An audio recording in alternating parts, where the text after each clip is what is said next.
Brāļu tirgus ir zemnieku, amatnieku un mēražotāju tirgus, kurā var iegādāties dažādus Latvijas labumus.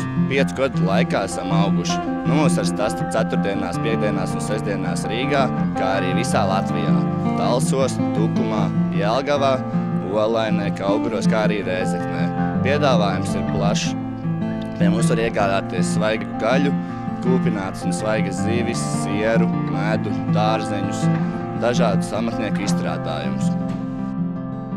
Piedāvājumi klāt mainās arī atkarībā no sezonas. Pavasarī var iegādāties dažādus stādus, puķes, kļavu un bērus sulas.